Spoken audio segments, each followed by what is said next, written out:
Alright guys, so this is I guess part one of the G&E Shaper restoration, I guess you could call it. I think I'm going to go through and just try and make this thing pretty nice.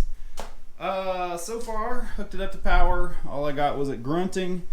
Went through, tapped the motor there for 220. Still got nothing but grunting. Took the belt guard off. And at first I thought there was a problem with the Shaper, but as you can see there, the problem's in the motor. I can go ahead and spin this guy here, and the Shaper, as you can see, moves. And just spinning it there by hand, you can see, oil pumping up around in there just like it should. So I'm pretty happy. I was looking at the teeth. Doesn't look like we have any damaged or missing teeth. There's some chips and junk down in there just from it being the open top head, but yeah, I don't see any missing teeth or any stupidity, so I'm pretty happy with that. I'd had a little bit of technological difficulties there. Yeah, anyway, so you can see the inside here. The gears and stuff are in good shape. I don't see any missing teeth or anything. I can just spin this guy here and it pumps oil up in there, and other than some funky oil down there in the bottom we're gonna have to get out of there, I'm pretty thrilled. Worst case, this is just like a 1750 electric motor, and worst case I just have to buy a new one of those guys or find something to cabbage on there, and best case I can just take it apart and it's just stiff from being sitting. Yeah, I think my electric motor has seen some better days here. I don't know what its deal is, but the whole shaft in there moves back and forth probably close to an inch. So taking the pulley off here so I can go ahead and pull the motor off. I figured I would let you guys see what I'm doing here.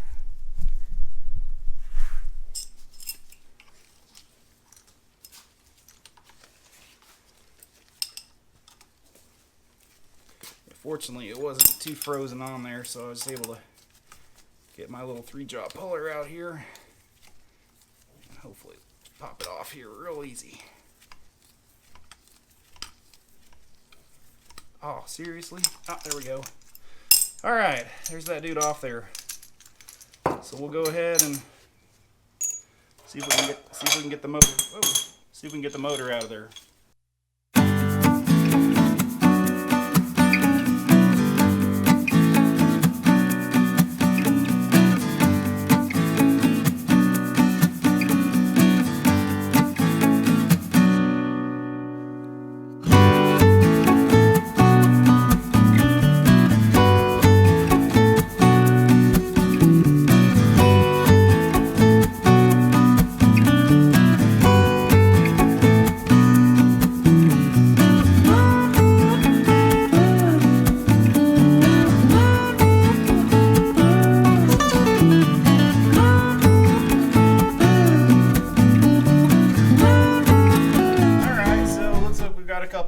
Here with this thing. One, this part here is kind of messed up. Not to the point where I'm going to turn it. I'm just going to take some emery cloth and polish that guy up while I got in the lathe here.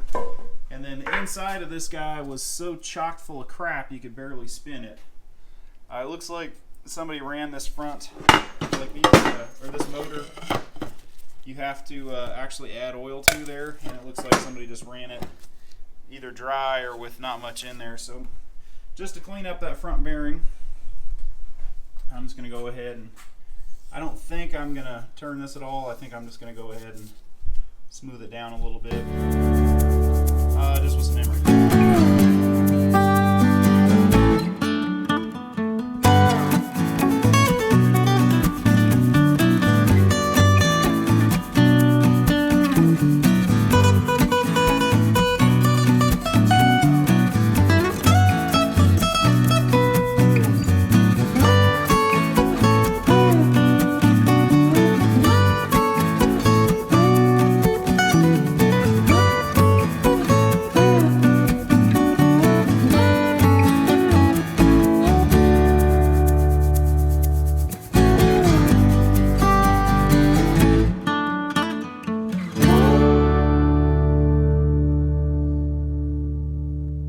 Alright, so I was a little afraid to go too crazy on this guy because I don't want to change the size of it since I know that bushing it goes in is already worn, but I just wanted to polish it up here and hopefully that'll eliminate any problems I have. But like I said, you know, you could see where it had gotten kind of hot there. The bushing here, oh, it doesn't look too bad.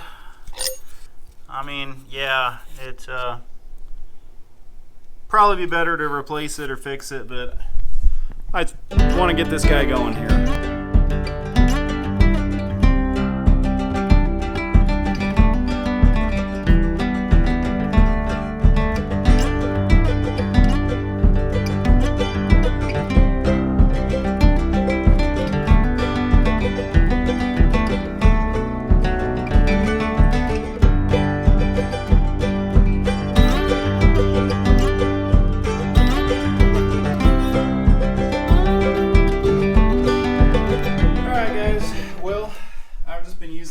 Sucker here and about a roll of paper towels, and oh yeah, I found some Lucky Strikes in there. Yeah, I have the last of the oil out of this guy. Everything looks pretty good. I'm pretty happy. There's no big, you know, gnarly crap in there. It looks pretty clean. Way down in the bottom there, you can see the oil filter. The screen on it is in good shape. And yeah, we're gonna go ahead and put some oil back in this guy here. I just got some 30 weight non-detergent tractor oil basically, and we're just gonna go ahead and fill it up. All right, like I said, 30 weight, this tractor oil I got at the farm supply store. I know some of you guys are gonna complain I'm not using machinery oil, but yeah, good enough.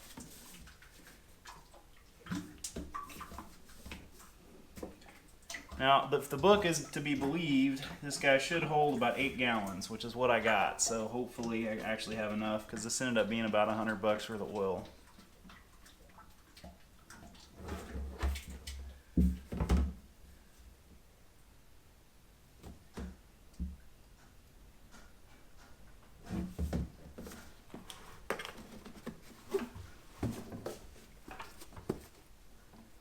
Yeah, made sure to get non-detergent oil.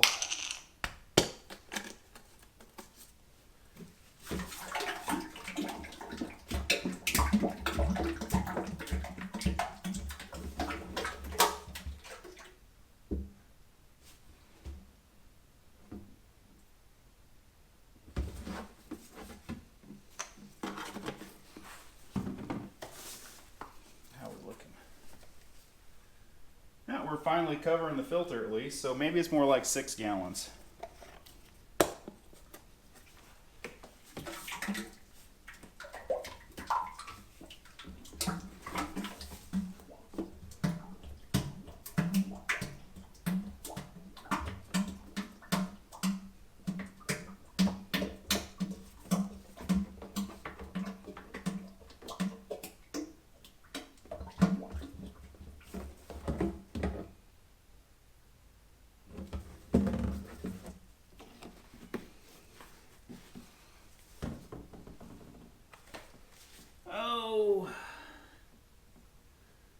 Well, maybe we'll go ahead and try it at that.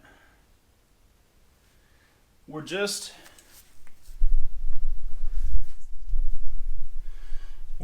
below the base there, kind of where the casting, or the base casting and the top casting goes. So I think we may leave it at there so we don't have any leaks beyond that. So I'm gonna go ahead and power this guy up here and kind of see what happens.